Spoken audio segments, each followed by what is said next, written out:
ഇന്ന് ഞങ്ങൾക്ക് ഒരുപാട് സന്തോഷമുള്ള ഒരു ദിവസമാണേ. അങ്ങനെ എമ്പുക്കുട്ടന് 6 മാസം ആകുവാണ്. മോൻ ആദ്യമായിട്ട് ചോറുണ്ണാൻ പോവുകയാണേ. എമ്പുക്കുട്ടൻ്റെ ചോറൂണിന് മോനെ കൃഷ്ണനാക്കി ഒരുക്കിക്കൊണ്ട് പോകണം എന്നെനിക്ക് ഭയങ്കര ആഗ്രഹമായിരുന്നേ.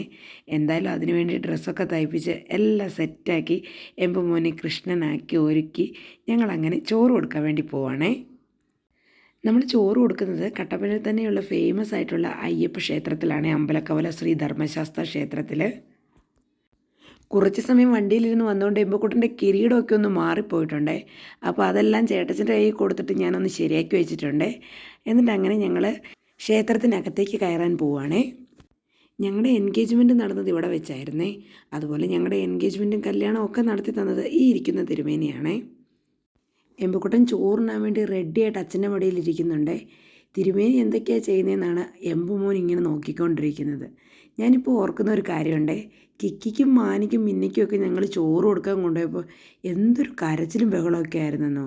ഇപ്പോൾ എന്താണെന്നറിയത്തില്ല, എമ്പുമോൻ എന്തായാലും ശാന്തമായിട്ടിരിക്കുന്നുണ്ടേ. അപ്പോൾ പായസത്തിൻ്റെ ടേസ്റ്റൊക്കെ ആൾക്ക് ഇഷ്ടപ്പെട്ടെന്ന് തോന്നുന്നു. വലിയ പ്രശ്നമൊന്നുമില്ല, എല്ലാവരെയും നോക്കിയിരിക്കുകയാണ് എമ്പുമോനെ. ഞങ്ങളുടെ വീട്ടിലെ 8ാമത്തെ കൊച്ചുമോനാണ് കേട്ടോ ഈ എമ്പുക്കുട്ടൻ. അതുകൊണ്ട് ബാക്കി ചേട്ടന്മാരും ചേച്ചിമാരും എല്ലാവരും ഉണ്ടായിരുന്നു എമ്പുവിന് ചോറ് കൊടുക്കാനായിട്ട്. വീട്ടിൽ എമ്പുവിനെ ഫുള്ളായിട്ട് നോക്കുന്ന എമ്പുവിൻ്റെ മാനി ചേച്ചിയും മിന്നച്ചേച്ചിയും ചേട്ടച്ചനും ഒക്കെയാണല്ലോ. അപ്പോൾ അവരും എമ്പുമോന് ചോറ് കൊടുത്തു. അത് കഴിഞ്ഞ് അമ്മയ്ക്കൊരു വഴിപാടുണ്ടായിരുന്നേ, ശർക്കര കൊണ്ട് തുലാഭാരം. അങ്ങനെ എമ്പുക്കുട്ടന് ശർക്കര കൊണ്ടൊരു തുലാഭാരം കൂടി നടത്തി. ഇത്രയും കാര്യങ്ങളൊക്കെ നടന്നെങ്കിലും എനിക്ക് ചെറിയൊരു വിഷമമായിരുന്നേ. കാരണം എന്താണെന്ന് വെച്ചാൽ എൻ്റെ അച്ചായി ഇല്ലാത്ത ആദ്യത്തെ ഒരു പരിപാടിയായിരുന്നു ഇത്.